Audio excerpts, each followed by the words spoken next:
Hi, this is Nicole Pro Sparkle Junkie. Welcome to my channel. Today is a painting watercolor that I'm doing, and I was given this assignment by the Common Canvas group, and we each are painting a particular scene at the beach. So I am just painting. I love this orange sky at the beach, okay? So that's what I'm doing is I'm painting the orange sky with the sun setting and then getting some water on there. Just basically putting some colors down so that I can, then come back and do some more detail. Now, I had to use my little dryer there because I was impatient. I did not wait. And when I put that blue down, it started to bleed into my sky. Didn't want that. So I had to go back and kind of fix it, but it all turned out good. I want some of the yellow to come down into the water, and didn't really work the way I wanted it to there initially.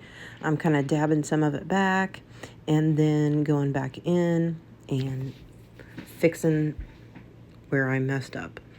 I have found that watercolor is really a try it, see what happens. If you don't like it, you can usually fix it. Sometimes it's a little difficult, but I'm learning, and I think that this particular painting turned out a lot better than some of mine in the past, because I am learning more every time I use this medium. I'm learning more about how to get colors to show up better, how to get the effects that I want. I'm still learning to leave a little bit of white on the page, and that is something that I have heard other watercolor artists say. Excuse me. Now, white doesn't always come out looking all that great. I am using a white watercolor here, and I think I got the look that I wanted, and so it worked out okay for me. But definitely something that you want to keep in mind. That's why you need to keep some of the white from the page, not necessarily count on being able to come back with any white watercolor, because it really just lightens the color that's underneath. But for my waves that were coming up on the beach, it turned out okay for me. I liked the way it looked.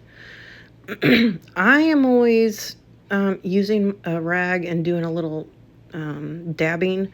I don't know whether that is really a good practice or not for watercolorists, but it works for me, so it's kind of how I do it. Once I get the background the way I want, I'm going to put, my assignment was to do a bicycle on the beach. And so that is my portion of this collaboration that we're doing. I'm going to go ahead and let you guys watch the rest of it here for just a minute and put some music on. But first, I wanted to just take a second and thank the host of this playlist, which is Jeannie with Jeannie's Palette. It was her little, idea to do this collaboration where we all are painting a different scene. And so then she's putting everything together, and it's going to be a really cool effect, I think, at the end. So make sure you watch all of the videos, okay?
Okay, so I hope you like that music. It made me think of being on vacation because typically we go to um, the Caribbean, and that sounded like Caribbean music to me, and that's kind of what I like to listen to when we're on vacation. So you'll notice what I did here. I did use a little bit of help to get those bicycle wheels. I actually used I punched out a couple of circles from with one of my punches and used that, and then used a pencil to draw in my bicycle. I did not even want to try to do this with my watercolors, so I'm just using a really thick black, I guess, Sharpie marker there to get the bicycle drawn on the beach there. And we have to have a little basket on the front because it's not a little beachcomber if we don't do that. This first pen that I did try to use for the spokes didn't work, so I went for a different one. And they're not perfect, but it came out okay. And I really think it's cute. So most of my paintings that I've done in my little practice book here, I put some sort of a quote or something on it that makes sense to me and makes me remember either something that this painting might remind me of or something that I need to, just a little inspirational thing. So you're going to see me put that on here in just a second as well. I think I was looking for something. And this kind of reminds me of my painting journey. To keep your balance, you must keep moving. So I've got to keep practicing in order to really do what I need to do and learn what I need to learn. So here's the final painting. I hope you enjoyed it, and I hope to see you next time. Thanks for being here. Bye-bye.